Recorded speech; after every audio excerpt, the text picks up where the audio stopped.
Hello বন্ধুরা, তো চলে এসেছি সিমতাজ কিচেনে। আর সিমতাজ কিচেনে আমি দুটো নান পরোটার রেসিপি বা দই পরোটার রেসিপি ছেড়েছিলাম। আমার ভিউয়ার্সরা ভীষণ পরিমাণে পছন্দ করেছেন, সেই জন্য আবারও চলে এসেছি আজকে মাখা বা বেলার ঝামেলা ছাড়াই নান পরোটার রেসিপি, আর তার সঙ্গে হালকা করে একটা কী দিয়ে খাওয়া হবে সেই রেসিপি। তো আমার হাতের কাছে কিন্তু সামান্য কয়েক পিস চিকেন রয়েছে, সেই চিকেন দিয়ে কিন্তু একটা রেসিপি বানিয়ে নেব। আর আজকে নান পরোটা বানাবো মাখা বেলা ঝামেলা ছাড়াই। এই নান পরোটার রেসিপিটা আপনাদের সাথে শেয়ার করছি, তাহলে কেমন লাগে সেটা কিন্তু কমেন্ট করতে একদমই ভুলবেন না। যদি একটু হলেও ওই সিমতাজ কিচেনের রেসিপিগুলো ভালো লাগে, প্লিজ চ্যানেলটিকে সাবস্ক্রাইব করে রাখবেন। তাহলে চলুন মূল রেসিপিতে ফেরা যাক। তো প্রথমে আমি যে ছোট ছোট টুকরো করা চিকেন নিয়েছি, আর চিকেনটা দেখতে পাচ্ছেন একদম 5 পিস চিকেন, আর খুব ছোটো ছোটো করেই টুকরো করা। এইটা দিয়েই একটা রেসিপি বানিয়ে নেব। তো এখন জিরে মরিচ ধনে তিনটে একসঙ্গে গুঁড়ো করে আমি রেখেছিলাম, সেটা দিয়ে দিলাম ছোটো চা চামচের হাফ চামচ। দিয়ে দিয়েছি সামান্য একটু লবণ, সামান্য লঙ্কা, সামান্য পরিমাণ মতন হলুদ, আর দিয়ে দিয়েছি হাফ চামচ আদা রসুনের পেস্ট আর 1 চামচ টক দই। এই সমস্ত উপকরণ দিয়ে খুব ভালো করে একটু মিশিয়ে নিচ্ছি। মিশিয়ে এখানে আমি একটা ছোট বাটির হাফ বাটি জল দিয়ে নেব, বা আন্দাজ করে জলটা দিয়ে দিতে হবে, যাতে করে মাংসগুলো খুব ভালোভাবে সিদ্ধ হয়ে যায়। তো সমস্ত উপকরণগুলো ভালো করে মাখিয়ে নিয়েছি, নিয়ে এখন আমি গ্যাসের ওপরে দিয়ে দেবো, দিয়ে মাংসটাকে সিদ্ধ হতে দেবো বা চিকেনটাকে সিদ্ধ হতে দেবো। তো যতক্ষণ চিকেনটা সিদ্ধ হচ্ছে, এদিকে আমি একটা ব্যাটার রেডি করে নেব, যেটা আমি নান পরোটা বা দই পরোটা বানাবো। তো এই দই পরোটা বানানোর জন্য এখানে আমি 2 কাপ আটা ব্যবহার করেছি। আপনারা চাইলে কিন্তু এখানে ময়দাও ব্যবহার করতে পারেন। তো এখন আমি দিয়ে দিচ্ছি স্বাদ অনুযায়ী লবণ, 1 চামচ চিনি, ছোট চা চামচের হাফ চামচ বেকিং পাউডার, আর তারও হাফ বেকিং সোডা। তো আমার এই চামচটা একদম মাপ করা আছে। ছোট চা চামচের হাফ চামচ হচ্ছে এই চামচের 1 চামচ, আর এর হাফ দিয়েছি বেকিং সোডা, সেটা কিন্তু খেয়াল করলেই বুঝতে পারবেন। তো সেই জন্য চামচটাকে দেখিয়ে দিলাম। দিয়ে এখন ভালো করে শুকনো উপকরণগুলো আগে ভালো করে মিশিয়ে নিয়েছি। মেশানোর পরে এখানে আমি 1 কাপ টক দই দিয়েছি, আর এখানে আমি 1 কাপ জল নিয়েছি। আর জলটাকে হালকা উষ্ণ গরম জল নিয়েছি, আমি হাত দিয়ে চেক করে দেখিয়ে দিয়েছি, একদমই হালকা উষ্ণ গরম। দিয়ে ব্যাটারটাকে রেডি করে নেব। তো এখানে আমি আরও 1 কাপ জল দিয়ে দিচ্ছি। আপনাদের হাতের কাছে যদি কাপ না থাকে, সেক্ষেত্রে কিন্তু ছোট বাটি মেজারিং করে নিতে পারেন। তো এখানে অল্প অল্প জল দিয়ে একটা ব্যাটার রেডি করে নেব। আর এই ব্যাটার রেডি করার সময় আমার টোটালে জল লেগেছিল 2.5 কাপ। যে কাপটা আমি মেপে নিয়েছি সব কিছু, সেই কাপ মেপে আমি 2.5 কাপ জল ব্যবহার করেছি। আপনাদের ক্ষেত্রে কিন্তু অল্প একটু জল লাগতে পারে, বা এর থেকে বেশি 2-1 চামচ জল বেশি লাগতে পারে। তো দিয়ে ঠিক এরকম ঘন একটা ব্যাটার রেডি করে নিতে হবে, খুব বেশি পাতলা করা যাবে না। যেহেতু নান পরোটা বা দই পরোটা বলেছি, নান পরোটা বা নান রুটি মানে একটু মোটা হয় আর খুব সফট হয়, এটা কিন্তু সবাই কম বেশি জানেন। তো এখন গ্যাসের উপরটা তাওয়া বসিয়ে দিয়েছিলাম। তাওয়াটাকে খুব ভালো করে গরম করে নিয়েছি। এখন ফ্লেমটা মিডিয়াম টু লো করে দিয়ে একটা ছোট হাতা নিয়েছি, সেই হাতা 2 হাতা এখানে ব্যাটার দিয়ে দিলাম। ব্যাটারটা দিয়ে একটু সামান্য হাতা দিয়ে সমান করে দিচ্ছি, যাতে করে মাঝখানটা বেশি মোটা না হয়, সব সাইডে যেন সমানভাবে এই ব্যাটারটা পড়ে। ঠিক এইভাবে দিয়ে আমি কিছুক্ষণ রেখে দেবো। আর এটা একটু সময় লাগে, 3 থেকে 4 মিনিট তো সময় লাগেই এটা।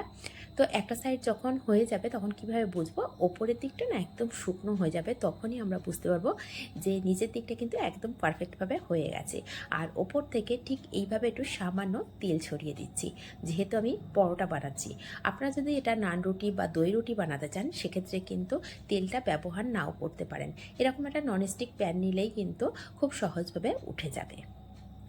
তবে সঙ্গে সঙ্গে উল্টে দিয়েছি, উল্টে দিয়ে দেখুন আরেকটা সাইড ঠিক এইভাবে ভাজা করে নিচ্ছি। আর এই পরোটাটা না ভীষণ সফট হয়, এটা 2 দিনের জায়গায় 3 দিন রেখে দিলেও সফট থাকবে, একই রকম সফট থেকে যায়। পরোটা ভীষণ টেস্টি হয়, একবার হলেও বাড়িতে বানিয়ে দেখতে পারেন। তো এইভাবে আমি পরপর কয়েকটা বানিয়ে নেব। তো একটা বানানো হয়ে গেছে, দেখতেও কতটা লোভনীয় হয়েছে সেটা দেখতে পাচ্ছেন। ঠিক একইভাবে আবারও একটা দিয়েছি, দিয়ে যেহেতু পরোটা বানাচ্ছি সেই জন্য ওপর থেকে একটু তেল ব্রাশ করে দিয়েছি। তো তেল ব্রাশ করে দেওয়ার পর আমি একটু উল্টে পাল্টে দেবো। তার আগে দিকে যে চিকেনটা কিন্তু আমার রেডি হয়ে গেছিলো, সেই চিকেনটাকে সাইড করে রেখে দিয়েছি। দিয়ে সেই কড়াটাই আমি ভালো করে ধুয়ে নিয়েছি, নিয়ে এখানে দিয়ে দিলাম 2 টেবিল চামচ সর্ষের তেল। আর এখানে 2টো বড় সাইজের পেঁয়াজকে স্লাইস করে কেটে রেখেছিলাম, সেটাকে দিয়ে দিলাম। যেহেতু আমার চিকেনটা অল্প, সেই জন্য সেই অল্প চিকেন দিয়ে 2 থেকে 4 জনের যে খাওয়ার যাই, ঠিক সেরকম একটা রেসিপি তো আমাকে বানাতেই হবে, সেই জন্য পেঁয়াজের পরিমাণটা না একটু বেশি দিয়েছি। যদি অল্প হাতের কাছে চিকেন থাকে, সেক্ষেত্রেও কিন্তু 4 জনের মতো এই রেসিপিটা তৈরি করে নিতে পারেন। আর আমার হাতের কাছে কতটুকু চিকেন ছিল সেটা কিন্তু আপনারা খেয়াল করেছেন। তো সেই জন্য এখানে পেঁয়াজের পরিমাণটা আমি বেশি দিয়েছি। তো এখানে দুটো বড় সাইজের পেঁয়াজ দিয়ে আমি হালকা করে এইভাবে ভাজা করে নিচ্ছি মিডিয়াম ফ্লেমে, যাতে করে পেঁয়াজটা না পুড়ে যায়। তেলের পরিমাণটাও আমি কিন্তু খুব বেশি দিইনি, সেটাও খেয়াল করেছেন। আর এখানে দুটো কাঁচা লঙ্কা দিয়েছি, স্বাদ অনুযায়ী লঙ্কাটা অবশ্যই ব্যবহার করে নিতে পারেন। তো যতক্ষণ আমার পেঁয়াজটা হালকা কালার চেঞ্জ হচ্ছে ততক্ষণ আমি এদিকে যে রুটিটা দিয়েছিলাম সেটা কিন্তু খেয়াল করছি। তো রুটিটা একবার আমি উল্টে পাল্টে দিয়েছি, দিয়ে অপর সাইডটাতে আবারও হালকা করে একটু সামান্য তেল দিয়ে দিচ্ছি। আবারও বলছি, যদি আপনারা এটা রুটি বানাতে চান সেক্ষেত্রে কিন্তু তেল ছাড়াই বানাতে পারেন, আর যদি এটা পরোটা করেন সেক্ষেত্রে কিন্তু তেলটা ব্যবহার করতে পারেন। এটা তেল দিয়েও বানানো যায়, তেল ছাড়াও কিন্তু বানানো যায়। আর কত সহজে বানানো যাচ্ছে সেটা কিন্তু অবশ্যই খেয়াল করলেই বুঝতে পারবেন। আর একটু চেপে চেপে এইভাবে রুটিটাকে ভালো করে ফুলিয়ে নিচ্ছি। দেখুন একটু চাপ দিলে কিন্তু হালকা হালকা করে একটু ফুলেও যাচ্ছে, আর অনেকটা মোটা হয়েছে সেটা কিন্তু দেখেই বুঝতে পারছেন। তো এইভাবে রুটিগুলো আমি বানিয়ে নিচ্ছি। তার আগে আবারও পেঁয়াজের দিকটা দেখে নিচ্ছি, পেঁয়াজটা কিন্তু হালকা নরম হওয়া শুরু করেছে। এই পর্যায়ে কিন্তু আমি আগে স্কিপ করে গেছি বলতে, এখানে কিন্তু সামান্য একটু লবণ দিয়ে দিয়েছিলাম। আর লবণটা না একটু খেয়াল করে দিতে হবে, কারণ চিকেন যখন আমি দিয়েছিলাম তখন কিন্তু চিকেনের মধ্যে লবণ দেওয়া আছে, শুধু জাস্ট পেঁয়াজের জন্য সামান্য একটু লবণ ব্যবহার করতে হবে। তো পেঁয়াজের কালারটা কিন্তু হালকা চেঞ্জ হয়ে গেছে, হালকা ভাজা ভাজা হয়ে গেছে। চিকেনটাকে না এইভাবে আমি চিকিয়ে নিয়েছিলাম, কাঁটা চামচ দিয়ে এইভাবে চিকিয়ে নিয়েছিলাম গরম অবস্থায়। নিয়ে এখন চিকেনটাকেও দিয়ে দিলাম। আর সামান্য 5 পিস চিকেন দিয়ে কতটা রেসিপি হচ্ছে সেটা কিন্তু একটু খেয়াল করলেই বুঝতে পারবেন। আর এটা খেতে ভীষণ ভালো হয়। আপনাদের হাতে যদি চিকেন বেশি থাকে সেক্ষেত্রে পেঁয়াজের পরিমাণটা একটু কম দিতে পারেন, কিন্তু পেঁয়াজের পরিমাণটা একটু বেশি হলে আমার তো মনে হয় খেতে ভীষণ ভালো লাগে। তো এইভাবে 1 থেকে 1.5 মিনিট মতো ভাজা করে নেওয়ার পরে এখন একটু সাইড করে দিলাম।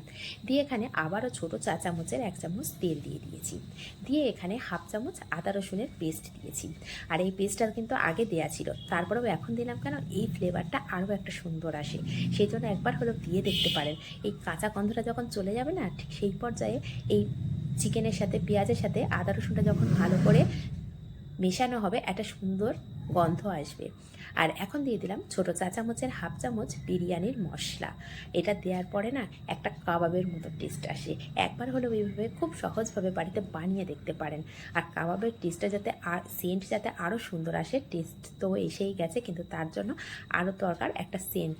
এই সেন্টটা যদি আসে না তাহলে আরও খেতে সুস্বাদু লাগবে। তো আমি এখানে দিয়েছি ছোটো চা চামচে 1 চামচ কেওড়া জল দিয়ে ভালো করে মিশিয়ে এখন গ্যাসটাকে অফ করে দিলাম। এদিকে এই রুটিগুলোও আমার রেডি হয়ে গেছে। আর দেখুন প্রত্যেকটা রুটি কতটা সফট হয়েছে, সরি পরোটা, এই পরোটাগুলো কিন্তু অনেকটাই সফট হয়েছে। আপনারা একবার হলেও এইভাবে দই পরোটাটা বানিয়ে নিতে পারেন। আর এই দই পরোটা বা নান পরোটা যেটাই বলুন সেটাই কিন্তু অনেক সুন্দর হয়। এই রেসিপিটা একবার হলেও বাড়িতে সহজভাবে বানিয়ে নিতে পারেন। মাখতে হবে না, মেখে কোনো রেস্টে রাখতে হবে না, আবার কোনো বেলারও ঝামেলা নেই। মাখা বেলার ঝামেলা ছাড়া এই রেসিপিটা কিন্তু একবার ট্রাই করতে পারেন আমার কথা অনুযায়ী। তো এখন সম্পূর্ণ রেসিপিটা দেখার পরে বুঝতে পারছেন কত সহজে এই রেসিপিটা তৈরি করে নেওয়া যায়। তাহলে যদি একটু ভালো লেগে থাকে রেসিপিটা, বা যে কোনো রেসিপিগুলো আমার চ্যানেলের দেখে থাকেন, যদি একটু হলেও ভালো লেগে থাকে বা উপকারে লেগে থাকে, তাহলে অবশ্যই চ্যানেলটাকে সাবস্ক্রাইব করে পাশে থাকা বেল আইকনটি প্রেস করে দিতে পারেন। আর আপনি এই রেসিপিটা টিফিনেও দিতে পারেন। হ্যালো বন্ধুরা, তো চলে এসেছি আবারও একটা রেসিপি নিয়ে। আর রেসিপিটা দেখতে যতটা লোভনীয় লাগছে, খেতেও ভীষণ টেস্টি হয়, বানানোও ততটা সহজ। হাতের কাছে মাত্র কয়েকটা উপকরণ থাকলেই সহজ রেসিপিটা বানিয়ে নিতে পারবেন। আর এটার কি নাম দেব সেটাও কিন্তু আপনাদের উপরে নির্ভর করছে, কি নাম দেব সেটা কিন্তু আপনারাই কমেন্ট করে আমাকে জানাবেন। তো আমি আপাতত নাম দিয়েছি নান পরোটা বা দই পরোটা। যেটাই নাম দেবো সেটাই কিন্তু এই রেসিপির জন্য একদম পারফেক্ট নাম হবে। আপনারা দেখছেন সিমতাজ কিচেন। তো সিমতাজ কিচেনের রেসিপিগুলো কেমন হচ্ছে কমেন্ট করতে কিন্তু একদমই ভুলবেন না। তাহলে চলুন কীভাবে রেসিপিটা বানিয়েছি সেটা দেখা যাক। তো এখানে আমি যে প্যাকেট টক দই হয় সেই প্যাকেট টক দই থেকে আমি 1 কাপ টক দই নিয়েছি, কারণ পরিমাণটা আমি কম করবো সেজন্য কম করেই নিয়েছি। দিয়ে দিলাম স্বাদ অনুযায়ী লবণ, 1 চামচ চিনি, আর দিয়ে দিয়েছি 1 চা চামচের 3 ভাগের 1 ভাগ বেকিং সোডা দিয়ে সমস্ত উপকরণগুলো খুব ভালো করে মিশিয়ে নিচ্ছি। আর দইয়ের সঙ্গে যখন সমস্ত উপকরণগুলো মেশানো হয়েছে দইটা কতটা ফুলে গেছে সেটা কিন্তু দেখতেই পাচ্ছেন। এখন এই দইটা যখন ভালো করে মেশানো হয়ে গেছে এর মধ্যে দিয়ে দিয়েছি 2 কাপ আটা। এটা আমি আটা দিয়েই বানাচ্ছি, আপনারা চাইলে অবশ্যই ময়দা দিয়ে বানাতে পারেন। তো আজকে আমি আটা দিয়েই বানিয়েছি। তো দিয়ে সমস্ত উপকরণটা আবারও খুব ভালো করে মিশিয়ে নিচ্ছি। আচ্ছা এখানে বলে রাখি, যদি দেখেন একটু নরম হয়ে গেছে সেক্ষেত্রে সামান্য একটু আটা ব্যবহার করতে পারেন, আর যদি দেখেন শক্ত হয়ে গেছে সেক্ষেত্রে আরও সামান্য একটু টক দই ব্যবহার করতে পারেন। তো আমি যেটা দিয়েছি মাপটা একদম পারফেক্ট হয়েছে, সেই জন্য কিন্তু আমার কিছুই লাগেনি। তো মাখার শেষে আমি এখানে 1 চামচ তেল ব্যবহার করেছি, দিয়ে আবারও খুব ভালো করে মেখে নিচ্ছি। আর এই মাখাটা যতটা ভালো হবে ততটাই কিন্তু সফট হবে। আর এটা বেশি টাইম ধরে রেস্টে রাখারও কোনো প্রয়োজন নেই। রেস্টে রাখলে অবশ্যই আরও ভালো সেট হবে, কিন্তু হাতের কাছে যদি কম সময় থাকে রেস্টে রাখারও কোনো প্রয়োজন নেই, এটাতেও খুব সুন্দরভাবে বানানো যাবে। তো এখন আমার মাখাটা একদম রেডি হয়ে গেছে, আমি কোনো রেস্টেও রাখবো না। এখন রেস্টে না রেখে আমি সোজাসুজি লেচি কেটে নিচ্ছি। তো এখানে আমি 4টে লেচি কেটেছি, আর একটু মোটা মোটা বড় বড় করে লেচিটা কেটেছি।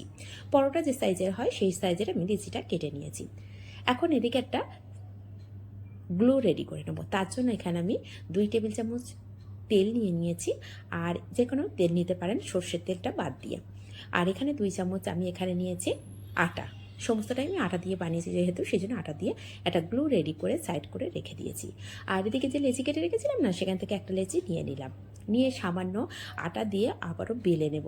এই আটাটা দেওয়ার কারণ হচ্ছে আমি যখন মেখেছিলাম মাখাটা অনেকটাই নরম হয়েছিল, সেই জন্য হাতের মধ্যে লেগে যাচ্ছে, তাই সামান্য আটা ছড়িয়ে নিলাম। নিয়ে যতটা সম্ভব বড় করে আমি বেলে নিয়েছি, পাতলা করে বেলে নিয়েছি, রুটির থেকেও পাতলা।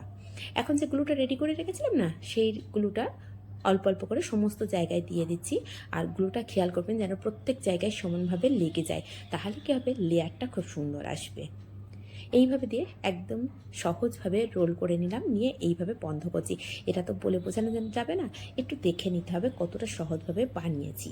দিয়ে এখন একটা পরোটার সাইজ আমি বেলে নেব। তো এই পরোটাটা আমি খুব বেশি মোটাও করব না, খুব বেশি পাতলা করব না, আবার খুব বেশি বড়ও করব না, মিডিয়াম সাইজের পরোটা বানিয়ে নিয়েছি। তো কতটা মোটা বা কতটা পাতলা রেখেছি সেটা কিন্তু দেখেই বুঝতে পারলেন। এখন এদিকে আমি গ্যাসের ওপরটা তাওয়া বসিয়ে রেখেছিলাম, তাওয়াটাকে খুব ভালো করে গরম করে নিয়েছি, নিয়ে একটা রুটি আমি দিয়ে দিলাম। আর দিয়ে দেখুন কতটা ফুলে ডবল হয়ে গেছে, কতটা পাতলা বেলেছিলাম সেটা কিন্তু অনেকটাই মোটা হয়ে গেছে, দেখতে পাচ্ছেন। দিয়ে এখন যখন দুটো সাইড হালকা ব্রাউন করে ভাজা হয়ে গেছে, সেই পর্যায়ে আমি এখানে তেল দিয়ে দিলাম। তো এখানে সয়াবিন তেল ব্যবহার করেছি। তেল দিয়ে আমি 2 সাইডটাই খুব ভালো করে এরকম উল্টে পাল্টে ভালো করে ভাজা করে নিচ্ছি। আর এই ভাজা করার সময় না ফ্লেমটাকে মিডিয়াম টু লো রেখে দেবেন, কারণ রুটিটা মোটা হয়, এটা একটু ভাজতে সময় লাগে। যদি খুব তাড়াহুড়ো করে ভাজা হয় সেক্ষেত্রে ভিতরটা না একটু কাঁচা কাঁচা থাকবে, সেই জন্য একটু সময় নিয়ে মিডিয়াম টু লো ফ্লেমে রেখে ভাজা করে নেবেন। খুব বেশি ফ্লেমটা হাই দেবেন না, তাহলে উপর থেকে কালার আসবে, ভিতরে কিন্তু কাঁচা কাঁচা ভাব থাকবে, যেহেতু পরোটাটা মোটা। তো এখানে একটা আমার ভাজা করা হয়ে গেছে, আর কালারটা কতটা সুন্দর এসেছে, কতটা পারফেক্ট এসেছে সেটা তো আপনারা দেখেই বুঝতে পারছেন। আর এটা অনেকক্ষণ ধরে বা 2 দিন ধরে বলতে পারেন একভাবে নরম থেকে যায়, এতটা সফট হয় না।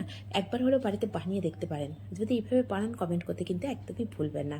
তো আবার আমি খুব অল্প তেল দিয়ে কিন্তু ভালো করে ভাজা করে নিচ্ছি।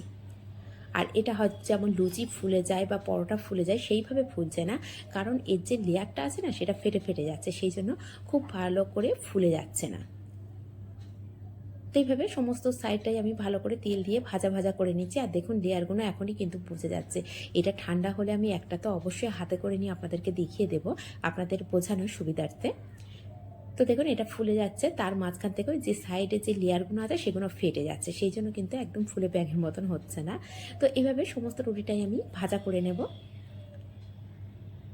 আর এখন লেয়ারগুলো কিরকম সাইড দিয়ে চলে আসছে কীরকম সেটা কিন্তু ভালোভাবেই দেখে নিতে পাচ্ছেন। তো এইভাবে পরোটাগুলো খুব সহজভাবে বানিয়ে নিয়েছি। আর যাদের হাতের কাছে একদম কম সময় থাকে তারাও কিন্তু এই রেসিপিটা সহজভাবে বানিয়ে নিতে পারেন। আর এটা অনেক সহজভাবে বানানো যায়। আর এটার কি নাম দেবো সেটা কিন্তু বললাম, আপনারা অবশ্যই কমেন্ট করতে কিন্তু একদমই ভুলবেন না। আর আমার রেসিপিগুলো কেমন লাগছে সেটা অবশ্যই জানাবেন। আপনারা দেখছিলেন সিমতাজ কিচেন, সিমতাজ কিচেনের রেসিপিগুলো কেমন হচ্ছে অবশ্যই কমেন্ট করবেন। যদি একটু হলেও আপনাদের ভালো লেগে থাকে বা কোনো উপকারে এসে থাকে তাহলে প্লিজ চ্যানেলটিকে সাবস্ক্রাইব করে পাশে থাকা বেল আইকনটি প্রেস করে রাখবেন। যখনই কোনো নিত্য নতুন রেসিপি আপলোড করব সবার আগে পৌঁছে যাবে আপনাদের কাছে। আর এখানে একটা আমি হাতে নিয়ে দেখিয়ে দিলাম যে কতটা সফট হয়েছে। এটা একটু ঠান্ডা হয়ে গেছে, এখন হাতে নেওয়া সম্ভব হয়েছে বলেই আমি এটাকে দেখিয়ে দিলাম। আর কতটা লেয়ার হয়েছে সেটা কিন্তু দেখেই বুঝতে পারছেন। তাহলে লেয়ারও হবে, এদিকে খুব সুন্দরভাবে পারফেক্টভাবে একটা রেসিপি তৈরি হয়ে যাবে। তাহলে কতটা সহজভাবে বানিয়েছি সেটা কিন্তু আপনারা অবশ্যই কমেন্ট করতে একদমই ভুলবেন না।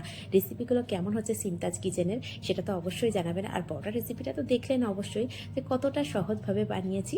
এরকম সহজ সহজ রেসিপি পেতে চাইলে সিমতাজ কিচেনকে সাবস্ক্রাইব করে রাখবেন। তাহলে আজ এই পর্যন্ত, আবার আসবো অন্য কোনো রেসিপি নিয়ে। হ্যালো বন্ধুরা, চলে এসেছি আবারও একটা দারুণ স্বাদের রেসিপি নিয়ে। আর রেসিপিটা এত টেস্টি হতে চলেছে, আর তার থেকে বড় কথা, এই রেসিপিটা তৈরি করে দুদিন ধরে রেখে দিলেও না ভীষণ পরিমাণে সফট থাকবে। তাহলে স্কিপ না করে সম্পূর্ণটা দেখার অনুরোধ রইল। আর যারা আমার চ্যানেলে নতুন বন্ধু, তাদের কাছে অনুরোধ রইল প্লিজ চ্যানেলটিকে সাবস্ক্রাইব করে পাশে থাকা বেল আইকনটি প্রেস করে রাখবেন। যখনই কোনো নিত্য নতুন রেসিপি আপলোড করব সবার আগে পৌঁছে যাবে আপনাদের কাছে। তাহলে চলুন মূল রান্নায় ফেরা যাক। সবার হাতের কাছে কিন্তু মেজারিং কাপ থাকে না, সেই জন্য আমি হাতের কাছে থাকা বা বাড়িতে থাকা যে ছোট বাটি থাকে সেগুলো কিন্তু সবার হাতের কাছে থাকে, সেটাকে মেজারিং কাপ হিসেবে ব্যবহার করতে পারেন। তো এখানে প্রথমে একটা বড় বোল নিয়ে নিয়েছি, আর এখানে ছোট একটা হাতের কাছে থাকা স্টিলের বাটি নিয়ে নিয়েছি। সেই বাটি মেপে এখানে আমি দিয়েছি হাফ কাপ টক দই, আর দিয়েছি স্বাদ অনুযায়ী লবণ, আর 1 চামচ চিনি। এখানে দিয়ে দিলাম 1 চামচ তেল, দিয়ে সমস্তটা খুব ভালো করে মিশিয়ে নিচ্ছি। আর এখানে একটা কথা বলে রাখি, যদি টক দইটা প্রচুর পরিমাণে টক হয় সেক্ষেত্রে চিনির পরিমাণটা আরও 1 চামচ বাড়িয়ে দেবেন। আর এখানে দিয়ে দিলাম সামান্য একটু খাওয়ার সোডা বা বেকিং সোডা, দিয়ে সমস্তটাকে খুব ভালো করে মিশিয়ে নিচ্ছি। এটার নাম আরও একটা বলতে পারেন টক দইয়ের পরোটা, দই পরোটাও বলতে পারেন, বা এটা নান পরোটাও বলতে পারেন। এটা যে কী নাম দেবো আমি নিজেই ভেবে পাচ্ছি না, সেই জন্য আপনাদের কাছে অনুরোধ রইল যে এটার নাম কী হতে পারে সেটা কিন্তু অবশ্যই কমেন্ট বক্সে লিখতে ভুলবেন না। তো এখন এখানে আমি 1 কাপ ময়দা ব্যবহার করেছি। এখানে আপনারা চাইলে আটাও ব্যবহার করতে পারেন। তো হাফ কাপ টক দইয়ের জন্য এখানে আমি 1 কাপ ময়দা ব্যবহার করেছি। এটা একদম পারফেক্ট হয়েছে, এখানে কোনো আমি স্কিপ করে দেখাইনি, সম্পূর্ণটাই দেখিয়ে দিয়েছি যাতে করে বুঝতে পারেন। তো এখানে যদি দইটা পাতলা হয় সেক্ষেত্রে আরও একটু পরিমাণে ময়দা লাগতে পারে। তো এটাকে এখন মেখে মেখে আমি সফট করে নেব। আর যত মাখাটা সফট হবে তত কিন্তু যে পরোটার রেসিপিটা করতে চলেছি সেটা কিন্তু খুব সফট হবে। এখন এটাকে 10 থেকে 15 মিনিটের জন্য রেস্টে রেখে দেবো। তো যে বাটি মেপে আমি সব কিছু নিয়েছি সেই বাটিটাই এখানে নিয়েছি, নিয়ে এখন আমি 2 চামচ ময়দা ব্যবহার করেছি।